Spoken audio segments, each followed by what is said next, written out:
Hello there everyone, I'm just waiting for our guest to join us. It shouldn't be too long.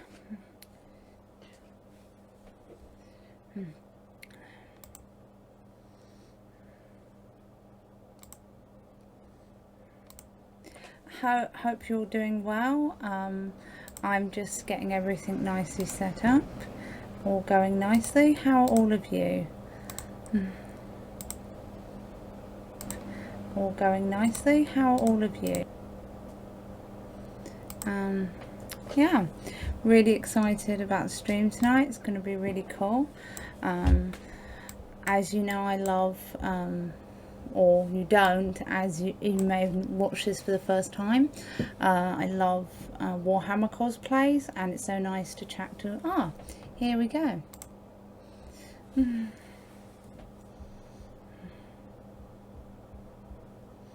Hello.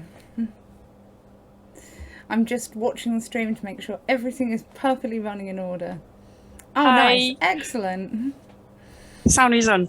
Yes, it is all good.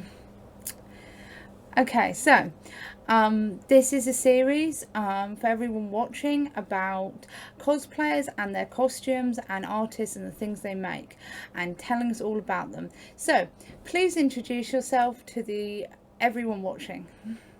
Okay, so hi everyone. My name is Andrea. I'm 19 years old and I'm a learning tile worker in my everyday life, and I do cosplay as a very, very pleasant hobby. Oh, that's fantastic. What inspired you to take on a Sister of Battle as a costume?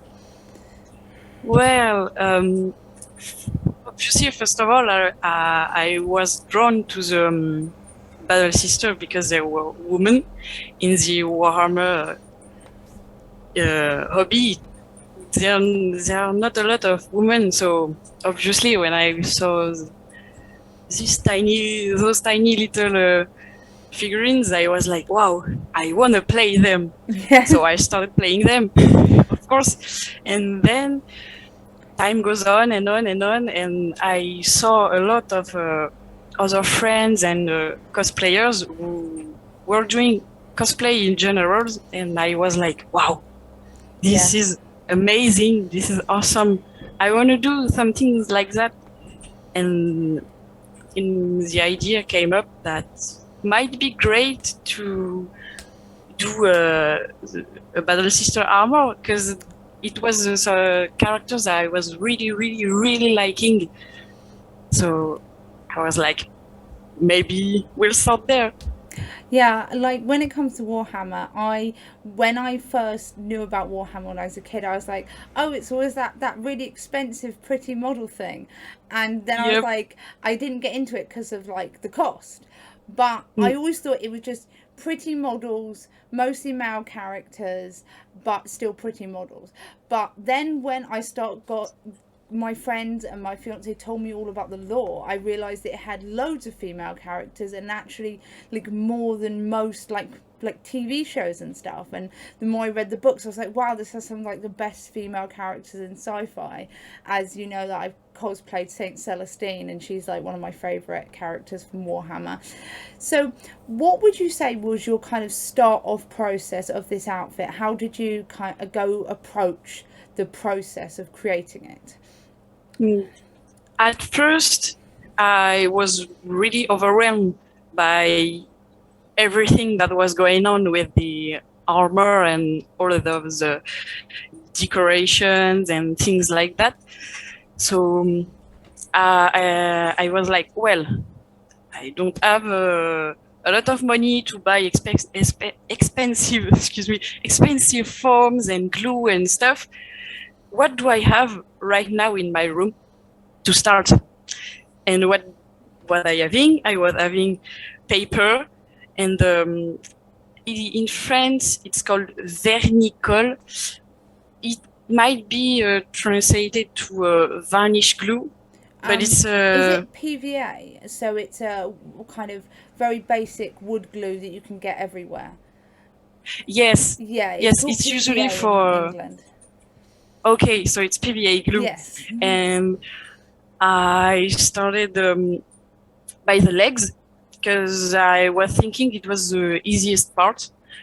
So I basically wrap myself in a saran wrap, as I saw in many video tutorials on YouTube to make patterns and stuff. But I was not having the good materials to make everything from A to Z, as the book says and everything. So I just wrapped myself in a saran wrap and started gluing paper right on Oh, it. that's so cool. I never thought of that because I've seen a few other cosplayers. I think Nerd Princess that did a Sisters of Battle, but she did it way before the materials that we have now available, and she did it in papier mâché. And the texture and the realism that you get is so different, but it's almost sometimes even better because there's such depth to the actual structure with papier mâché over like EVA foam that can almost sometimes be too clean for Warhammer, and you have to actually make it look more rough and worn when you're working with it, rather than having the immense detail and texture you get from papier mâché. So how long did you actually, like, when you were putting on your leg, how long did you have to sit for before you could actually take it off like an actual thing? Whoa, it was so long. I remember the day I was doing this, I started maybe after lunch. Yeah. And when my mother came to my room saying, "Hey, it's time for dinner now," I was like, "Sorry, Mom, I can't right now. I can't." So yeah, the drying process was really long. Maybe because I've done too many layers. I still don't know today because I didn't reproduce this method. So, but it take really half the day, nearly half the day. Because the thing is, I've done stuff with papier mâché in the past and seen other people do it, but the main thing about it is that it's not unusual that it took that long to dry. It's sort of standard. It just takes a very, very long time to dry because it's like such a wet, solid thing. Yeah. I know exactly how you feel with the leg thing because I individually hand stitched flowers into my tights yesterday for poison ivy, and it took. It was the one in your story? Yeah. Oh, they're beautiful. Thank you. They took me like 5 hours, but luckily, unlike you, I could actually just put the needle into my tights and go walk and get some dinner and a coffee and stuff, and I could actually then just go back and start stitching them again. Yeah, wow. That's a struggle. That's a real struggle, being a cosplayer. Yeah, so with the papier mâché method, how much of your actual piece, because I could see the breastplate was as well, did you do that on a mannequin or did you do that on yourself? No, I did everything on myself except the shoulder pads because they're pretty horizontal. So I was just drafting on paper, try to cut it on foam because this is the only part that is actually in foam in an old yoga mattress foam thingy that was laying around in my house. But yeah, everything is in this papier mâché method. The arm, the legs, everything but the breastplate, as you told. The breastplate is actually in hair drying clay. Oh, nice. I'm not really proud of this because it breaks. Yeah, it has like breaks a lot. With clay and stuff. I've seen like you can have such a nice finish from it, but it's not. Doesn't work to wear as a garment because you do a lot of clay and then a lot of people cast it because you can get like super smooth lines and it can be absolutely perfect, but then when it dries it might just break apart. Yeah, and that's a problem actually because when I did it I was buying like 500 grams of tiny pack for less than €1, or it's a little bit more in pound, I guess. I don't really know exactly, but it was the cheapest thing I could find at the craft store. So I took it and I smear it all over my chest with saran wrap first, of course. And once again, I was waiting like this for hours for it to dry and be able to remove it from myself and be able to live normally. So have you ever do you think that there is even though it's a very unusual method, I think that it's very interesting because you've done it so differently that there's definitely things that are really valuable to take away from it, like the fact that you might actually be able to, from casting your breastplate rather than actually forming your breastplate, you might actually be able to build a more accurate structure with like more complex materials going down the line by using it as like an initial cast. Mm, yeah, I think this will be the greatest way to do it. Yeah. And also, it's a little bit more expensive, so I didn't do it at the time. Yeah. And also, I didn't know it at the time Yeah. how you were supposed to cast and Yeah. sculpt, cast, Yeah. and then mold and everything. But I think if I was doing this project today, Yeah. it will be the go-to method because I kind of did a base Yeah. for the breastplate. So yeah, it will be just a repeat process, but I think it's a really, really great thing, and it makes you learn a lot. Yeah. It's really interesting to go from the casting side rather than the structural side, because I think that a lot of people that come from like a sewing background like I did would go more to the foam pattern parts, sticking them together, creating a structure in a more kind of mathematical way, because that's what you're taught Yeah. to do with like sewing corsets and stuff, and foam is like an extension of that sewing technique but with just glue rather than a sewing machine. So but the casting method, I think that has so much potential just generally in your work. Have you cast anything else aside from this costume? For now, I didn't, because I didn't make any other cosplays or outfit or garment that needed this method. Yeah. Because now I can afford to do this Yeah. method, and I've seen a lot more videos on YouTube and other Yeah. platforms of creators who Yeah. make a lot of things by casting. So I think today I will use it, but before I didn't. Yeah. It wasn't the go-to. I think it's always interesting how you make your very first costume really does actually massively influence the way you approach future costumes, and it seems like the way people approach their first costume seem to kind of cement their style going forward in some ways. So I kind of like some of my first, say like my Mercy cosplay and my Ash cosplay to some extent, I used a lot of sort of flexi filler and foam clay to create almost build up shapes rather than like smoothing them out. I would create more like smooth structures on top rather than drumming them, because the dust is really difficult to deal with in my house because I don't have like a proper area for it. So it kind of developed a different way of approaching things rather than the standard method. Do you think the method you use has changed the way you see things than from some people that do it in a more kind of I think to take a personal example, due to the fact that I didn't do any patterns or any any patterns in any shape or form on all this cosplay, I tend to do it directly on my body. Like no patterns, no poof body, here you go. And when I have dear friend that also does cosplay, and she's all about patterns. Patterns, otherwise it won't work, and everything, every method she tried, everything, no, she has to do patterns to be able to end up with something good. That is very interesting. Like, I feel like it's almost like a confidence thing as well, because and from being from a sewing background, she sounds like she's more like me, because I really go, patterns, you've got to make a pattern, you've got to have the right kind of pattern, it's got to be structured to your body and stuff like that.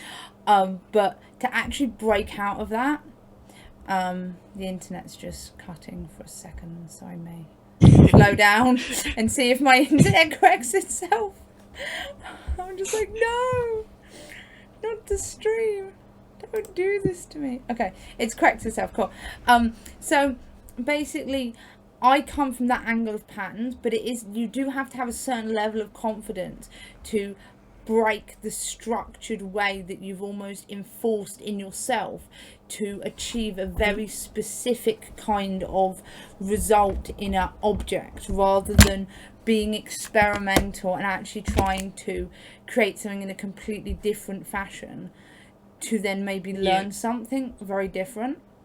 And it's when casting has to really force you to go the complete opposite of how you think about pattern construction.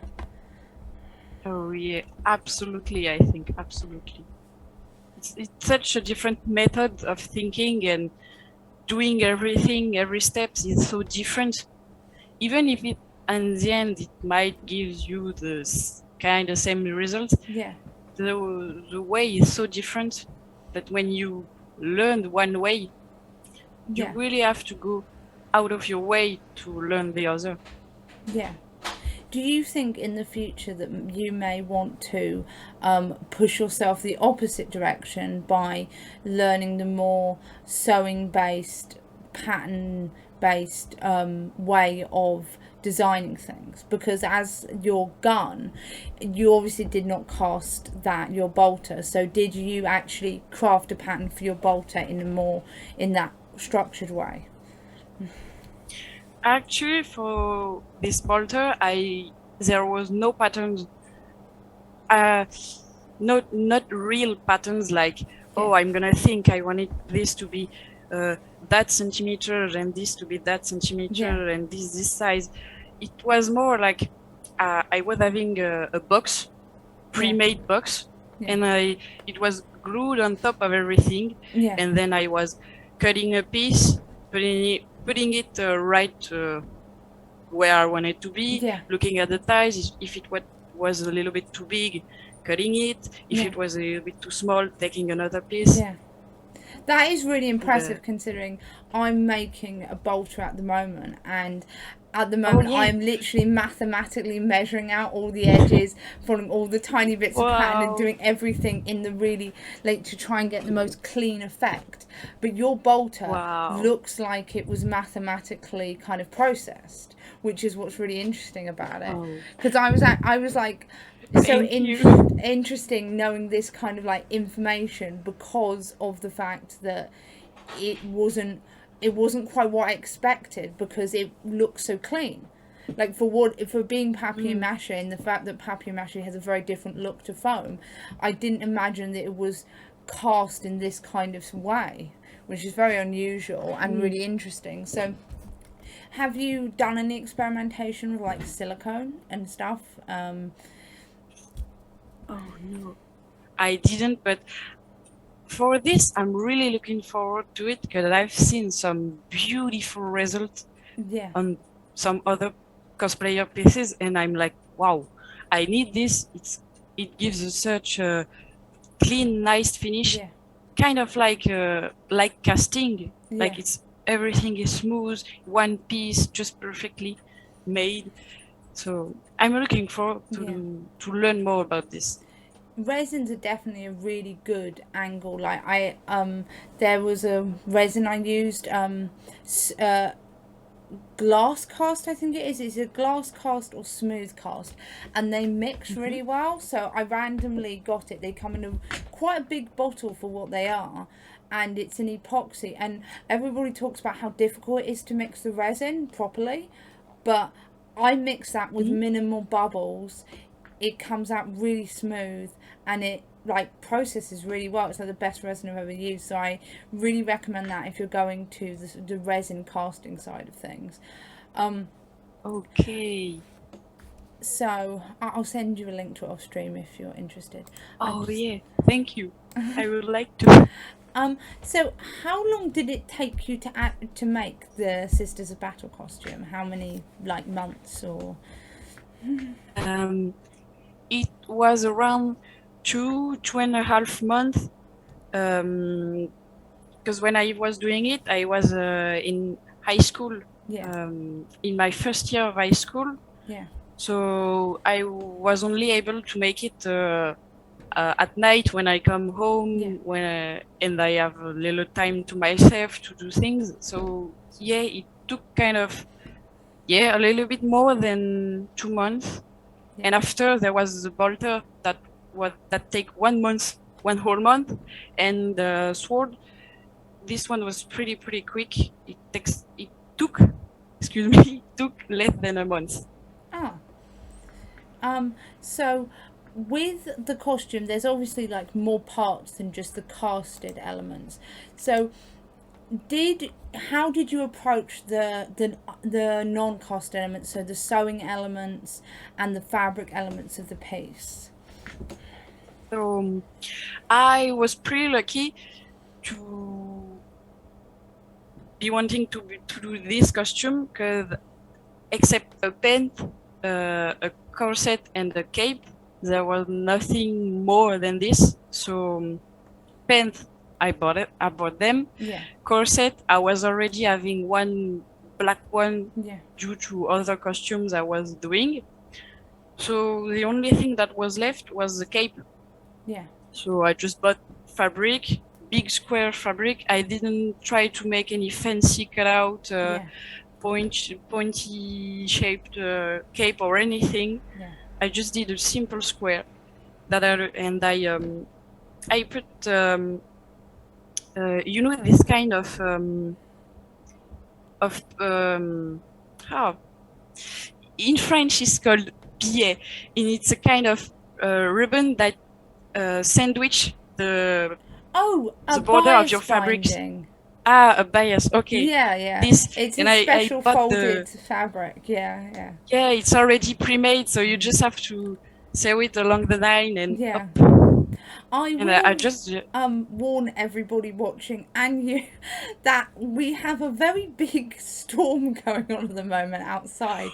Whoa. And my lights are like flashing. So if the internet or all the power randomly cuts out and I suddenly like switch off, I will resume the stream when my power re-emerges. Okay, we won. Hopefully. So, what do you think you learnt from this costume? Like, what do you think that it taught you about your method? Being patient. Yes. Being really patient because of every drying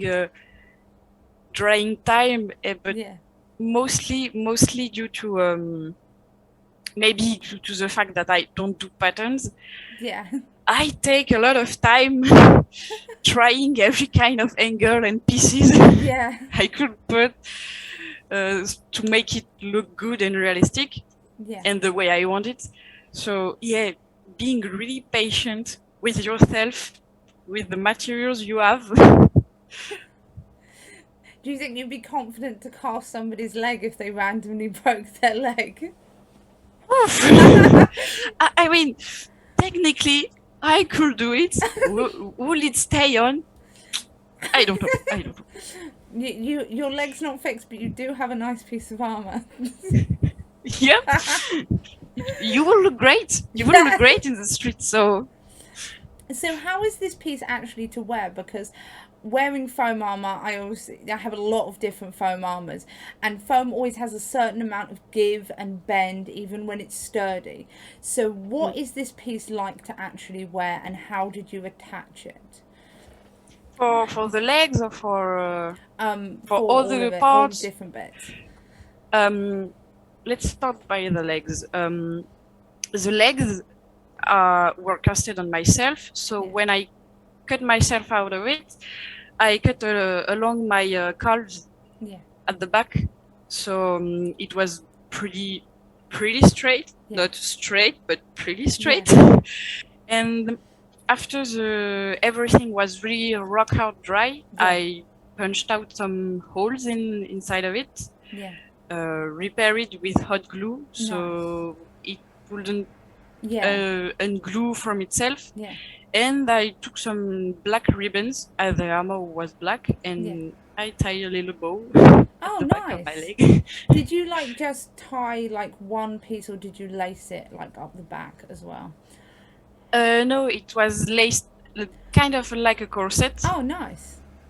And so I was saying to myself, anyway, it's going to be at the back, you're going to have the cape. So Yeah. even if it's not perfectly aligned and everything, somebody will have to lift up your cape and look under Yeah. to see the default. So Do it you was not think you could that big of a deal. actually like use the same method but do a really light cast in papier mâché and actually use those pieces as a pattern for foam?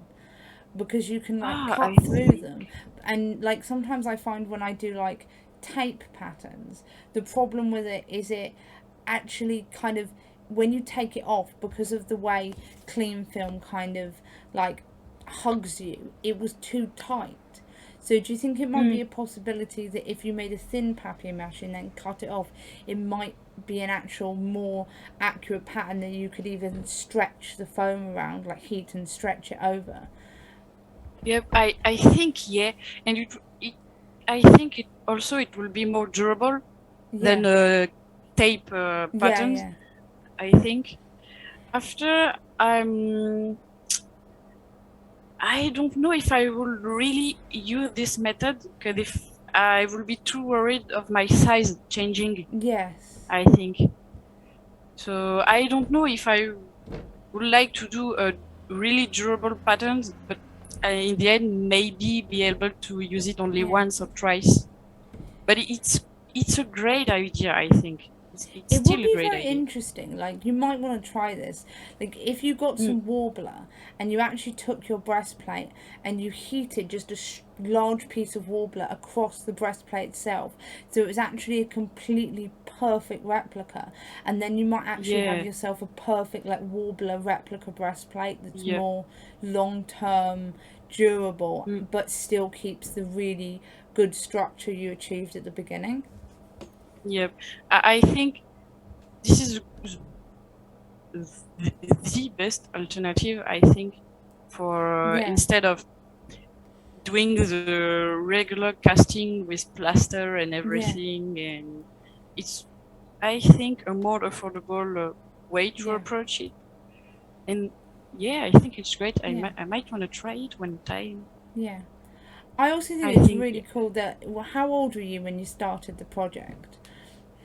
my first year of high school, so I was 15 or 16. Yeah. I don't remember exactly at what time you go to the first year of high Yeah. school. So It's really impressive that you managed to achieve something that has a very kind of long term um, potential in actually like its appearance and wearing it, because a lot of the time the stuff you make, I know for myself, the stuff I made when I was that age, I don't have pictures of and I wouldn't show anyone pictures of, but you approached it like in a really kind of mature way where you really knew what you wanted to design, rather than just seeing it as like a kind of a fancy dress costume or a costume for fun. It's like a proper piece. It's really impressive.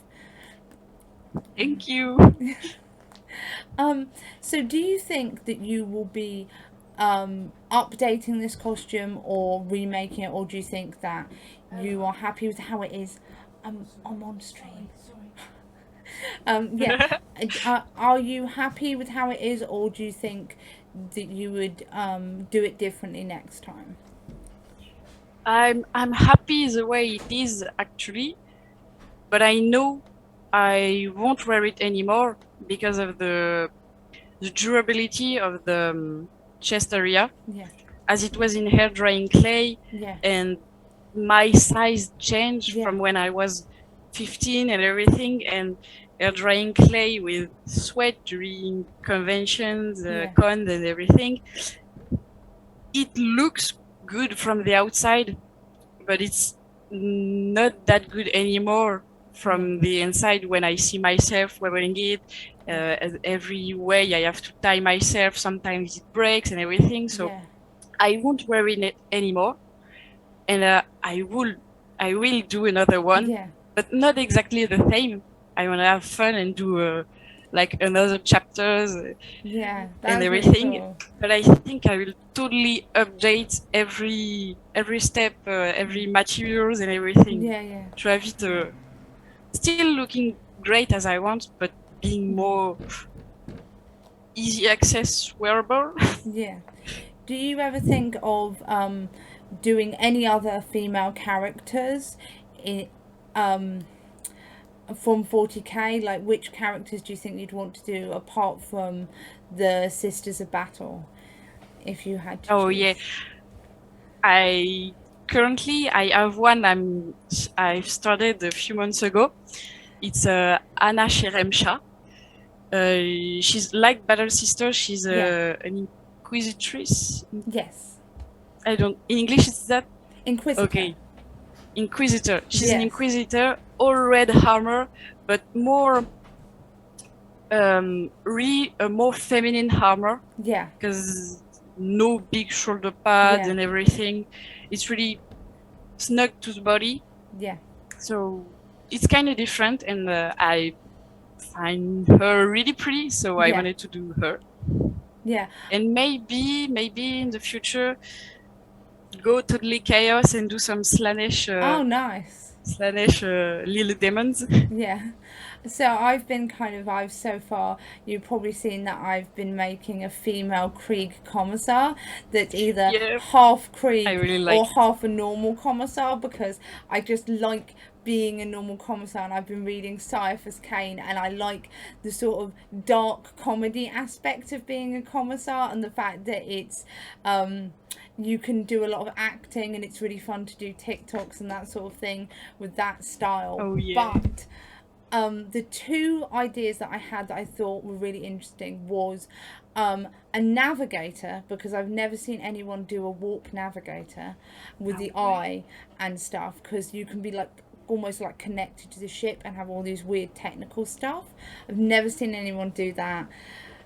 And also Wow. possibly Elizabeth Bequin from Eisenhorn, because I've never seen anyone cosplay her either. Ooh, that would be really great. You're planning to do it in like years or months? Oh, I don't know. I probably years, because I have like Edelgard, and I have the Lich Queen Jaina that my sister designed for me, and I'm possibly gonna do a version of Nyx from Hades as well. So I've got several different things like lined up, and probably the Edelgard one will be next after I finish the Krieg Commissar, because I've done a lot of WoW stuff, and I've made 2 WoW costumes together, and I'm like, okay, I'll give WoW stuff a break, and then I'll wait until I do the commissar. But I do have some commission projects, so I'll probably be building a Black Oh, Templar as a commission. wow. Yeah. I'm very That's so excited. cool. So you'll get to see the process of an entire massive Space Marine build, hopefully at some Oh, point. yeah. So are there any non-40k cosplays that you're looking to tackle that have different techniques that may involve like the techniques you've been interested in from this costume?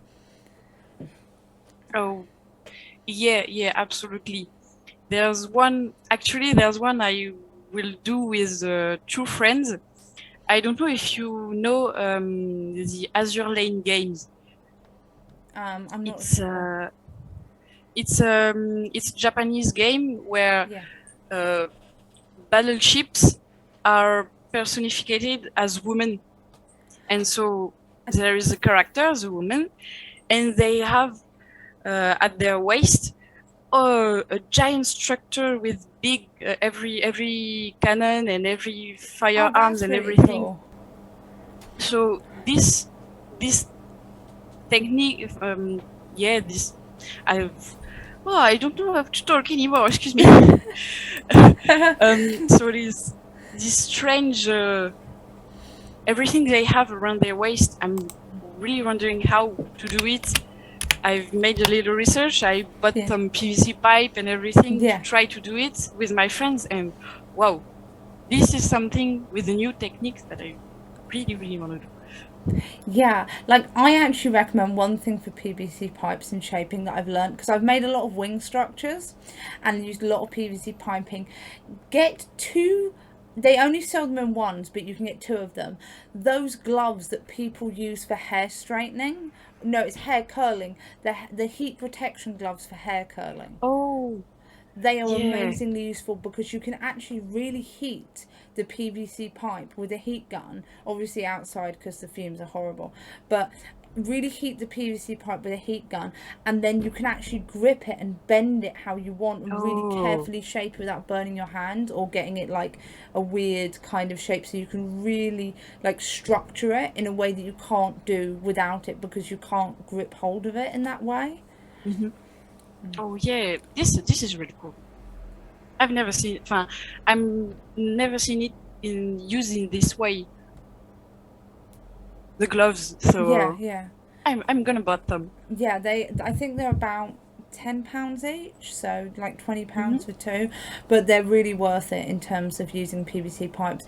I also met a guy at a convention once who said if you fill the pipes with sand and then shape them, they will hold more structure without they'll hold the sand will hold onto the heat, so they won't go cold as quick, and then they will hold more structure because you can bend them without them caving in or going in a strange angle. I haven't tried this myself, but I think it's definitely something that should be experimented with because it sounds like something that could be interesting.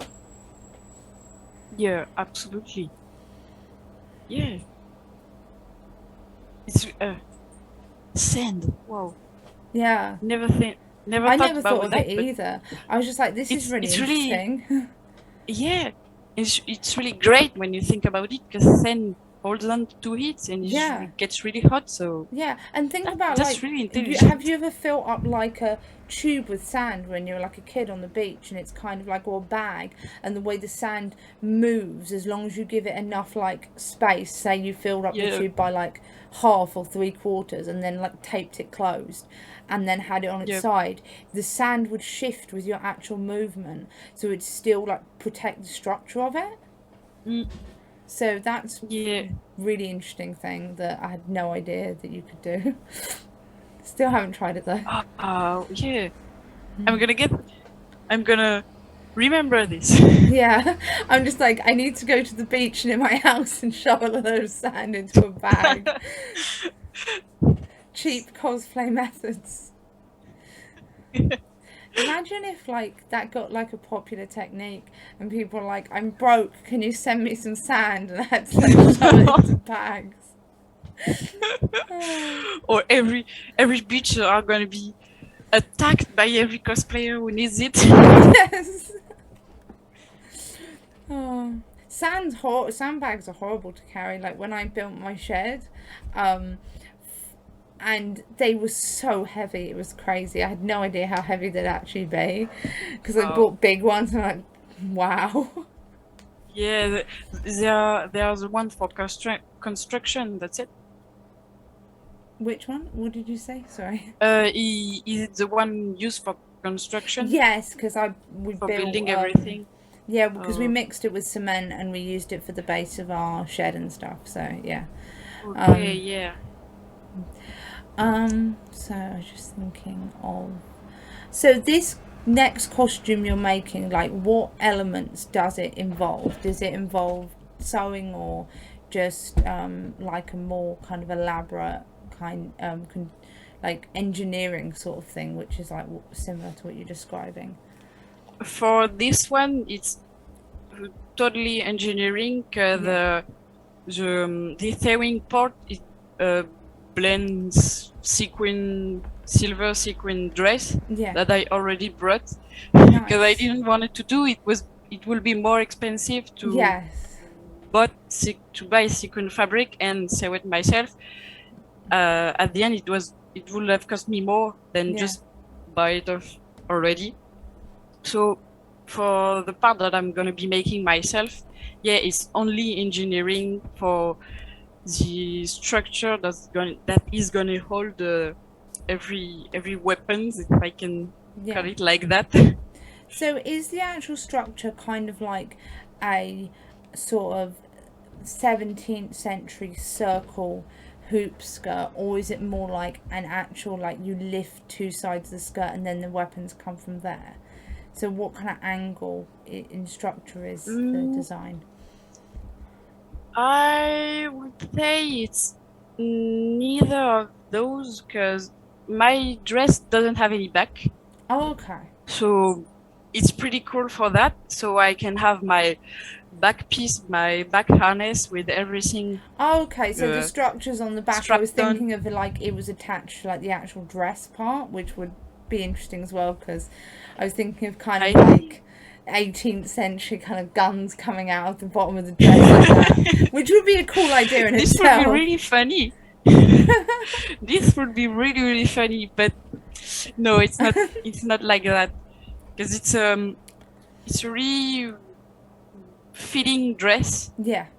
So I wouldn't have place to put the dress over or hide it under a coat or jacket. So yeah, and it's really, really, really big. Like, when you take yourself, it's approximately goes 1 meter from each side of you. So of kind yourself. of like making wings, but different. Yeah, it's absolutely like that.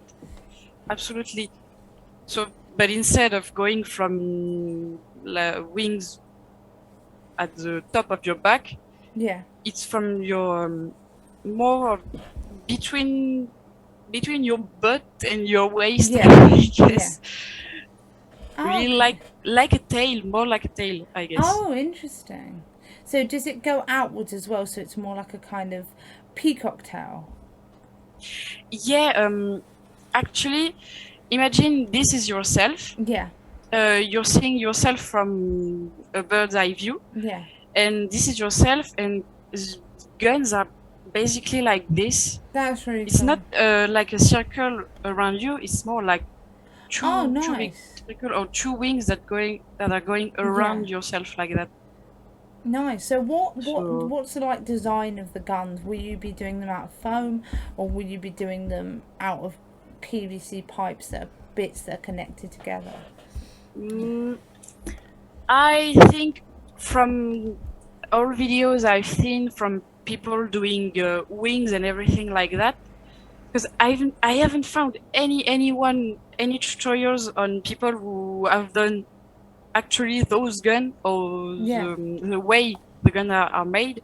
So I just took what I can find and look at people doing wings. So I forgot the questions. It's alright. Sorry. I forgot what I was talking about. It's okay. Just the design of the guns and how you're like what materials you're thinking of using. Yeah, okay. Well, I guess I'm going to use a maximum of PVC and things like that for the structure inside, actually the structure inside of everything. And I will do all weapons and cannons in foam. Nice. That I will glue on top of it, so the structure is not visible from your point of view. And it will look like everything is floating from the back. Oh, nice. That's really I cool. try to do this. I don't know if it's gonna work or if it's gonna look great, because I've never done it. So if you're interested, you can get clear PVC piping that's see-through. And you can get PVC skewers as well, which are like pipes but solid. Kimpatsu Cosplay used some in her League of Legends, one of her League of Legends cosplays, and I thought, oh, that's really interesting. Because I used completely clear thread in my vampire ash wings, so when they move and they're all attached on a network that goes down my arm and under my sleeve and up to my back, I can pull on them and I can create this tension in my arm, so when I move my arm like that, the wings go It will. Oh, yeah. that's so cool. I Those think I've kind got of a video of it mechanical on wings are YouTube. so great. So you can use those, like, because like when you see them initially, if you're standing next to somebody, you can see where the pipes are, but on video or like from a distance, the optical illusion's really good, particularly if you're like on stage and stuff, because of all the lights. Oh yeah. It works out really well. Wow, that's cool. That's really cool. So you might be actually able to really make it look like it's floating if you have the PVC pipes clear, because then the light would just pass through and the optical illusion would create real look of like, and you wouldn't have to do so much work covering up all of the structure. Yeah, I think that might be a great option, because I was also wondering how to hide everything between every gun. Yeah. So that's a great idea. Thank you for the That's tips. okay. That's definitely something I want to explore, because they seem really interesting as like a thing to try out. But there are a billion things in the world that you can make things out of that are very unusual and interesting. So do you have any 40k cosplays lined up in the next couple year or so? I think firstly the Anna Sheremsha one, Yeah. the Inquisitor. Yeah. And maybe for fun, I might be doing Katachan. Yeah, the kind of veteran. Yeah. Yeah, I found them really funny. It might be a simple enough costume to I think take less than a month on. If I just remember, are they the ones with like the kind of 19th century ones? If I remember the Katachan. No, I'm thinking about those that looks like a soldier in the jungle. Oh yeah, the Rambo ones. They're really fun. Yeah, absolutely, with the bandana and everything. Yeah. I found them really funny. Yeah, I really want to make my fiance an Imperial Guard costume so I can bully him as a commissar, because I think that'd be really fun. Yeah. That would be so great. The duo. That's always fun in like TikTok videos and stuff. So I'm gonna, for anybody watching, if you'd like to ask any questions about the costume, please write them in the chat now and I will say them and we can chat about them. And if not, we'll just carry on talking for the next 10 minutes until the hour is up. Sounds great to me. Yeah. So do you have your own army of sisters? Yeah, I do actually. I do. Nice. I have a lot of stuff behind myself. Nice. It's my tiny painting station right here. Yeah, I have a lot of stuff especially for the Battle Sister. I have a little bit of Death Guard. I have a little bit of Space Marine. I have a Robot Gulliman. The whole Robert Gulliman figure, but I didn't complete the army totally because I was seeing the Battle Sister, so I jumped on them. I have Saint Celestine. Oh, nice. I have the big structure. Yeah. I don't remember the death of Saint Catherine. Yes, I love that one in France. so much. It's so beautiful on the stairs and everything. Yeah. I found it really, when I was really designing beautiful. my army, I was thinking, oh, I really like that thing. Oh, my friend asks, Ember Rose 42, who I took some nice photos of recently. What was your favourite part of the armour? My favorite part of the armor, I think it's the shoulder pad, because they're so big. They're pretty easy to make from what I've expected. So I was really happy about that. But they're so big, and when you're wearing them at cons and everything, you have place because people just remove themselves from the way when they see someone really with very big armor coming. So I think that will be my favorite part. And I also wanted to say, Amber Rose 42, you're really beautiful. I really like the photos I've seen on your Instagram. It's really, really, really beautiful. So I know exactly what you mean by like the space. So what the funny thing was is the convention I go to in the UK, a lot of people can be really rude and oblivious of your costume and actually just walk into you. And this is horrible. It really is, and I hate it. So when my fiance was wearing the Lich King, I was holding the sword, and I just swung it in front of me, and I just shout, "Get out of the way!" You really do this. Like at least people now understand that they had to go. I was so done with being polite, and I was like, I've made this for an entire year, this armor. I'm very proud of it. You're not ruining it. Oh, what's been your favourite part of cosplay from roleplay gamer 432? Sorry about my reading out of names.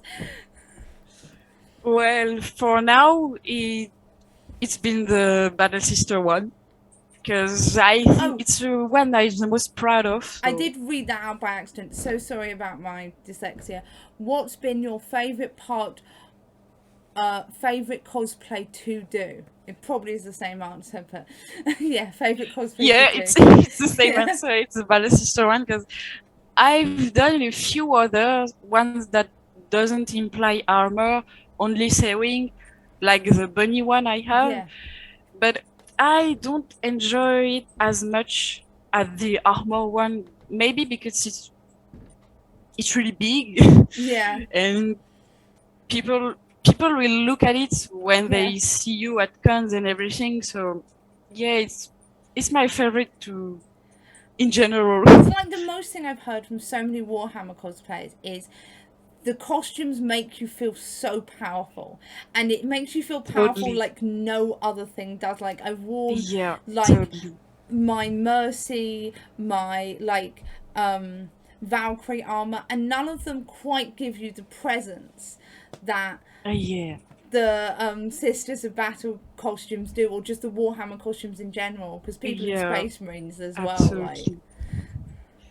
I think it's because there's such a big lore and everything that surrounds the characters that's so characteristic of Warhammer 40k. So it's the same with the Imperial Guard as well, because I play a lot of Dawn of War, and I used to laugh at Jamie for playing Imperial Guard because they'd always just get destroyed, and I just destroy everything the Sisters of Battle, and I was just like. And then I started reading the books of the Imperial Guard, and even when you're cosplaying them, it's like the bleakness and the devotion of their lives that gives them like this power behind them, which is what's really fun to like actually act out as well. Oh yeah. What's so great about 40k cosplay and cosplayers is that they really take on the role of the costume they have on. It's so funny, it's so great, it's so Do you get people acting in your comments? Sometimes even a lot, because I don't get a lot of comments for the amount of likes and views, but every time I get one like for the Emperor or something like that, I'm like, oh yes, please. Like on my TikTok, one of my Saint Celestine videos hit something like 27k views, and I had like thousands of comments just for the Emperor by his holy light, and I was like, oh my god, wow. Does TikTok get you that many views? Yeah, that's crazy. insane. Like, okay, just do your sister's a battle costume. Try and wear it in a way that's maybe a bit more loose fitting and just act out the character. People love it. There's a really nice Wow. like Warhammer TikTok community that I've been in, and people will reply to your videos and stuff. It's really great. I'll Wow. reply to your videos. It'll be I fun. might get on TikTok. Wow. Yeah, This might me go on TikTok. yeah. It was really good. Wow.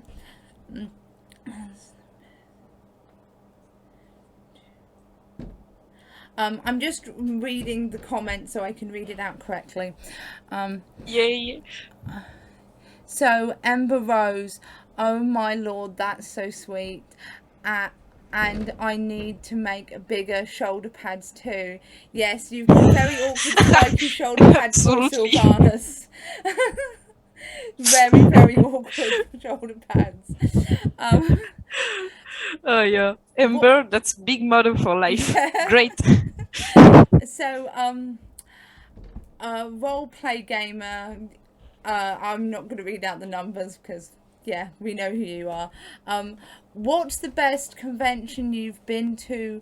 Which one was the most fun to go to? I haven't been to a lot of convention because I live in a part of France where they are only in big cities. So I live really at the east of France, and so one time I did go to Paris to do the big convention of France, which is the Japan Expo. And nice. it was not really that great because it's people are so rude. Like you said a little minutes ago. People are so rude. I've been with my brother sister cosplay, and I've been bonked so many times. People are so rude, and it wasn't that cool. It was big spaces with really packed creators and everything in one tiny place, and the rest was like big sellers of the figures and everything. It wasn't that great. So the best I've been to is the one in my city, which is called Mess Story. And sadly, it's going less and less good because at first it was a little really familiar convention from maybe 10K people, but as it's growing more and more people coming to it, there's more rude people coming with it too. And it's also been the most fun to do because all my friends were there too, because not everybody can go to Paris or everywhere, so it was the best. I think that what I've seen a lot of that I'm really liking, like it kind of started in the UK with Cos Expo, and now Secret Con is kind of doing a similar thing, where there's a lot more conventions that are very focused on cosplayers and providing for cosplayers, rather than conventions that are focused on anybody and selling things to tourists, which is the most unpleasant conventions. And this does go on at MCM, but there is a strong enough community at MCM for it still to be enjoyable. But I'm kind of like that. I go to because it's the big one, but I'm still kind of like, it's not the best one. But Cos Expo and I haven't been to Secret Con yet, but that's coming up too. It's definitely seeming to be more the area that I would prefer conventions to go to. So it's more around hanging out with people, taking nice photos, doing workshops, watching panels, rather than trying like buying things, because anyone can go shopping, but you're not paying to go to an event to go shopping, particularly in a giant costume. Yep. Yeah. Maybe as visitors like this, you will maybe enjoy seeing all shops and everything. Yeah. But when you go in a full costume, that's not your main focus. Yeah, you can't move. Like, you can't buy things because you can't move. Absolutely. I've been to some convention around my place. As it's not in giant cities, it's sometimes with my battle sister cosplay, I could not go through aisle. They were so tiny. So I just didn't go there. Yeah. It's pretty sad because you want to go and enjoy every Yeah. little stand. Another comment from Roleplay Gamer. Yeah, the one where it's not just a marketplace, it's you can go and enjoy cosplay and such. Yeah, definitely. Yep, absolutely. Yeah. So we've been about an hour now, which is around the kind of time I like to do my interviews. So we're going to just say goodbye to all of you. Thank everyone for watching, and please go follow. How do you pronounce your Instagram name? I'm not sure. It's my Instagram. It's Jumpska. Jumpska. Yeah. Does it have a meaning in Do you know where French? it came from? Sorry? Does it have a meaning in French? Like, would you be able to translate? Absolutely not. Absolutely. To be honest, at the time I opened my Instagram, I was watching a lot of Jumpska's videos. Yeah. And I was like, I like this guy. And I kind of took the name. It came from there. Oh, nice. Okay, so go follow Jumpska, and I'm on Instagram and Facebook and TikTok and everywhere under Black Dahlia, and you can also find the full interview that I'll be uploading to YouTube in probably the next day or so to watch it, and you can share it to all of your friends that can be here. So thank you all for watching, and I really enjoyed talking to you. And if you ever want to ask me anything about cosplay or just like chat or Zoom, just us two, I don't mind at all, and feel free to message me. Oh, thank you. Okay. That's so great. You honestly, I think you're such a great person because you can come and talk just really easily, because sometimes people like they have a lot of followers and they think they can just skip everything and everyone like this. I think you're really, really sympathetic, really, really nice, really great. Thank you. I really enjoy talking with you. Thank you. I find that a lot with people with large followings as well. I know they're probably busy and stuff, but sometimes you're just like, if you don't want to chat to people, why do you want to do this? And even though it is my job, I'm very, very extroverted. I get very bored very easily if I don't talk to people, and I love talking to lots of different people about the things I do, because it was my hobby and it's my job and also my life, because even if I'm not getting paid for anything I'm doing, I do it for fun too. That's the best part.